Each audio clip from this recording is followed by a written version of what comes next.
సిగ్గు లేదా జీడిగింజ అంటే నల్లగున్న నాకేం సిగ్గు అన్నదట. ఇగో కొందరు చేసే పనులు కూడా గట్లనే ఉంటాయి. అందులో సెలబ్రిటీలు తుమ్మినా దగ్గినా అలా జాతకం చెప్పే వేణుస్వామి గురించే ఈ ముచ్చట కూడా. మొన్నటిదాకా సమంత విడాకుల విషయంలో పిచ్చి పిచ్చి మాటలు మాట్లాడిండు. అదిగాక నాగ చైతన్య శోభిత ధూళిపాల ఎంగేజ్మెంట్ అప్పుడు కూడా వీళ్ళు ఎక్కువ కాలం కలిసి ఉండరు, విడాకులు అయితాయి అని నోటికొచ్చినట్టు వాగిండు. ఈ మాటల మీద సినిమా ఇండస్ట్రీ అంతా ఒక్కటై ఏకి వారేసింది. అటెన్క నాదే తప్పు, నేను తెలియక అట్లా మాట్లాడినా, నన్ను క్షమించుండ్రి అన్నాడు. సరే అయ్యిందేదో అయిపోయింది అని అందరు సప్పుడు కూకుంటే ఇప్పుడు మళ్ళీ కొత్త ముచ్చట పట్టుకొచ్చిండు. అదేంటంటే సమంత, విజయ్ దేవరకొండ, ప్రభాసు సూసైడ్ చేసుకొని చచ్చిపోతారట. అంతేకాదు వాళ్ళు ఎందుకు చచ్చిపోతారో కూడా చెప్పిండు మోతవారి. సమంతనట షైతు కొత్త పెండ్లి చేసుకుండు కదా, గా డిప్రెషన్లోకి వెళ్ళి బయటికి వెళ్ళలేక చచ్చిపోతుందట.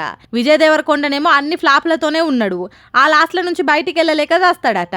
ఇక ప్రభాస్ ముచ్చటకొస్తే ఆయన సినిమా రాజాసాబ్ షూటింగ్ అప్పుడు దెబ్బలు దాకి పోస్ట్ పోన్ చేసిరు కదా, ఆ ఒక్క దెబ్బనే కాదు ఇక ఇప్పటి నుంచి ఆయనకు అన్ని దెబ్బలు అన్ని గండాలే ఉంటాయట.